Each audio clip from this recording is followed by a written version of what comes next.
Hello, everyone. Hi. Good day. Today is uh, Tuesday. I believe it's May. Check May 25th, 2021. Um, yeah, I wanted to share a little video vlog. Um, I am I'm having an intention to do a little bit more regular stuff here on YouTube, and I'm finding doing things live feels really good. So I'm just gonna, just go on when I'm available to go on live. And one of the things I'd like to do is just share a bit of my process and what's working for me or what I'm involved in. So I wanted to.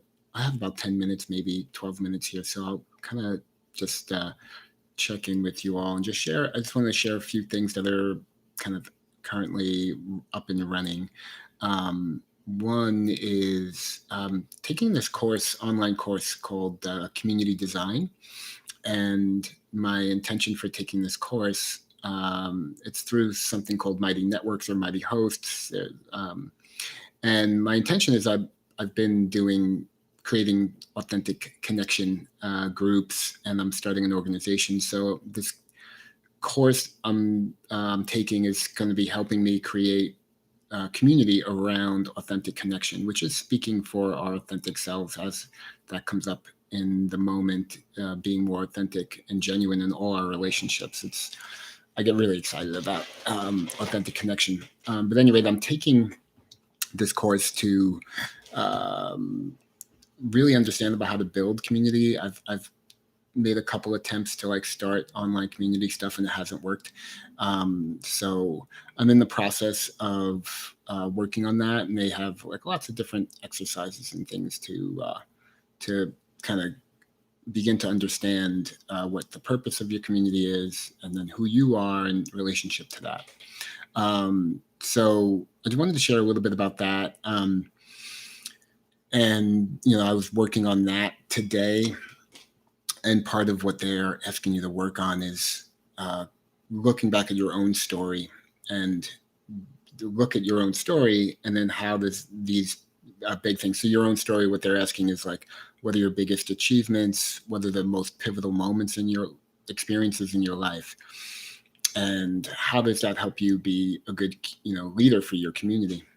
So I have I have aspects of me that don't like homework and don't like to do too many things where I'm like, okay, I have to do this assignment, and it brings up those parts of me that feel challenged in school. So it was a little like, okay, we're going to sit down and do work on this.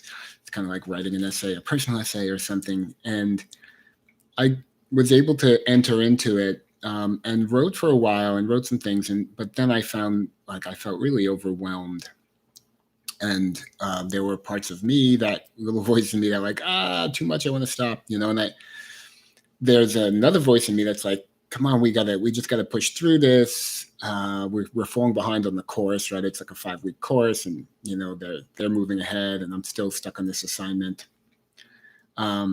And so one voice in me says, right, some voice in my head says, oh, we're stuck here.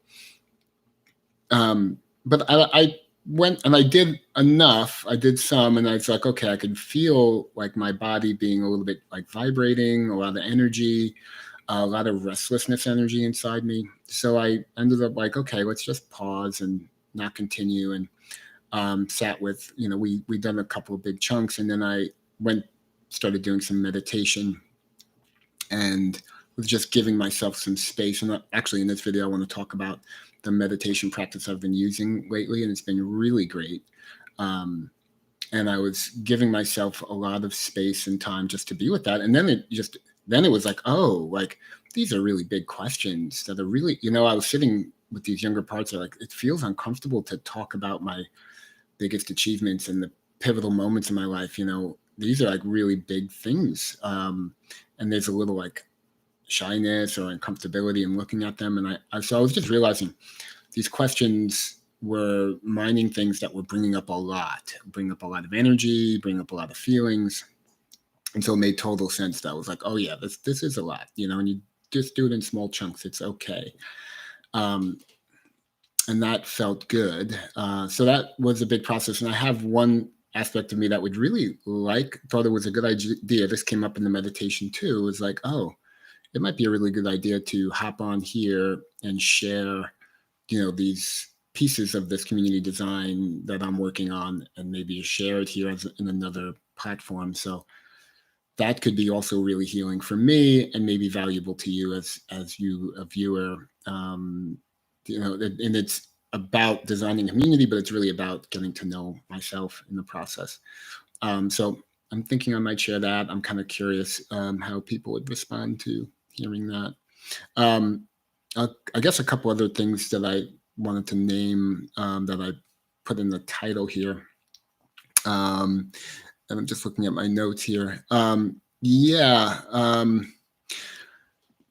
I've gotten into a really good flow. There's been two really good, really nice additions to my self mental health self care routine. I hesitate to call it that because it's just so natural to like just breathing to me, to like be present to my inner world and to be caring towards that and to be in touch with that. It's just a straight up way of life. It's not something I do. It's something I am.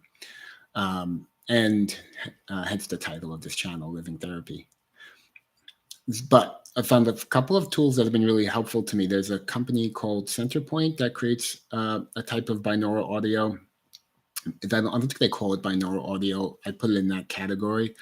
Um, and I always have appreciated a good binaural audio for helping me process and be focused inside or on a task. And so I stumbled across their audio, and they had a sample of it, and I listened to it right away, and I was like, oh, this is really good. I've listened to a lot of binaural audio in my time, and I have one binaural audio that I've been using for like 5 years, that I pieced together myself from two different. Really good. I can feel I felt in my body immediately when I wear my headphones, the sense of my nervous system at once relaxing, but also becoming more present and focused. So let me try this. And it was like $100 or something. It's really worth checking out. Um, if I was a better YouTuber, I'd put the links in the description, and maybe I'll do that one day. But my managers are not that keen on doing stuff that I'm just checking the time here. I have a client in 10 minutes, so I'm going to kind of talk for a few more minutes. So this binaural audio I've been listening to, I usually start my day with it for at least a half hour. And when I'm inside in that process, I'm really deeply, I'm kind of listening inside to what parts are coming up, and you're getting just really curious about what energies or parts are present for me, especially in the morning as I'm about to move through the day. There might be some flashing through the different segments of my day, maybe different clients, or I know something in the afternoon's coming up, and what are my parts projecting about that segment? And I'm just staying with it, just listening inside. And I'm going to branch into, my mind is going in many different places, but I'm going to branch into Byron Katie and internal family systems in a moment, because it's another thing that's been really helpful for me. But at any rate, I'm sitting and I'm listening inside, and I'm not only listening to the voices in my head, right, the little thoughts, the chattering, but I'm really teasing apart what the beliefs are that are driving anything that feels stressful, or anything that feels even positive, to the place of where it's like striving for something, like, oh, I want this. And it's like, okay, so what is that you believe? What is the belief that's attached to that wanting? And then working with that belief system, which I'll talk about in a minute with the Byron Katie. But at any rate, so this audio from CenterPointe has been great. I've been a lot of times in between sessions, if I have a half hour, I just pop in my headphones, sit down for a half hour, and just be with my nervous system and let everything kind of unwind and unpack. And it was so helpful, when my system got worked up in working on that task, that like just giving myself about 25 minutes of just sitting there, and it was just like, I started to like settle down, and I started to realize, why my nervous system had gotten so activated around that process just made so much sense. And I started to be like, oh, of course, of course that makes so much sense. And we're going to take our time with this. So that one, the CenterPointe. Two, I've for years have wanted, since I've done EMDR in the past, and maybe a lot of people in the therapy world know plenty about EMDR and alternating bilateral stimulation, ABS. I finally found a place to be able to get my own hand vibrating tappers. And so if you can get your hands on these, get your hands on them. They're great. They're great for use in meditation. So now I've been combining in the mornings the audio, the bilateral audio with the hand tappers. And then I just really move through meditation. And the meditation I have been really leaning into is basically using the framework of Dan Siegel's Wheel of Awareness meditation.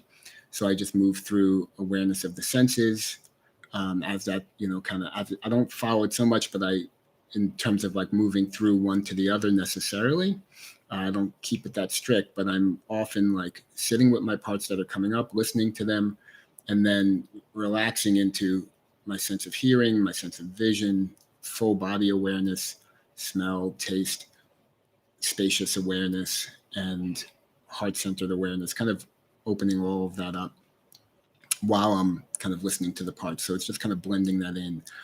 And all of this practice is kind of loosening up the parts kind of belief and grip, and like, the tunnel vision, this kind of meditative practice, opening up that space, being with those energies in myself, but then opening them up a little bit by, that's my alarm.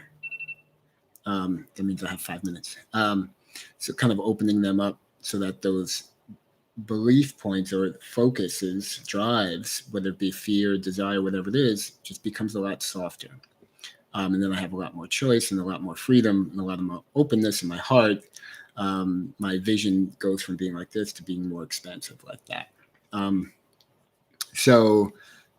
the last piece I'll talk about, I might want to talk about this more. Of late, I've been really interested in Byron Katie's work. And I think originally when years ago, I'd first heard of Byron Katie and the type of questions, I was kind of at one point in my therapeutic travels, kind of anti-CBT, just moving more towards experiential, emotionally focused, trauma focused work, like internal family systems, or body-centered therapy. So I had kind of discounted like anything that looked cognitive, top-down cognitive work. I was just like, I don't want to work with, no, that's not good.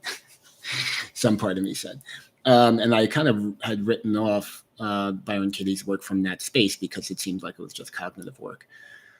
But when I realized the depth of non-duality that she was taking it is a cognitive tool, it's a belief-centered tool, but she's taking it to the depth of complete non-duality and complete, if you want to put labels of enlightenment or awakening, where just being totally at peace with all of reality, which is where I live and want to continue to live and move more and more in total harmony with reality as it is, and seeing beyond good and evil, beyond good and bad, and just being totally at peace with what is and totally open-hearted to all of life. That's where I want to go. And so I was in alignment. I was like, let me revisit that tool from a little bit more open space. And so I've been finding the questions that she uses, and I've been mixing it with internal family systems. So in my meditations, as my parts, I will try to kind of move towards what do they believe, and then just gently, in a self-loving, self-caring, and curious way, asking, is that true? Is what you believe true? So I may, in a future video, just talk a little bit more in detail about how I'm using IFS and the Byron Katie style questions of beliefs. But that's it. I wanted to share that with you all, kind of just a little check-in around where I am, a couple of things I might be thinking about, and my intention is to hop on here and do this more often. I'm enjoying it. This feels really good. It doesn't trigger my managers who think, I've got to do this and got to do that. Like, since I'm doing it live, I don't have to do anything. It's just done. I just click go, and it helps me really be in flow, which is a major, uh, I guess you could say, a goal or something I work towards in my life. So thanks for stopping by. Thanks for listening. I hope you found something valuable. If you do, I'm going to do the YouTube thing. Click like, click subscribe. It sounds so silly, but it does really help the channel grow. When you click like, it tells something to the YouTube algorithm. When you comment, it tells something, more people will see it. So if you like it, make a comment. I'd actually comment because I really want to get to know you. I love relationship. That's what authentic connection's about. So I want to relate with people. So make a comment so I can get to know you and relate. I will reply to you if you leave a comment eventually, hopefully sooner. And yeah, you could hit the little subscribe button. And if you really like these, you could hit the little alarm bell so that you'll get a notification whenever I come on. So I got to run. Thanks for stopping by, and I'll see you again soon. Bye, guys.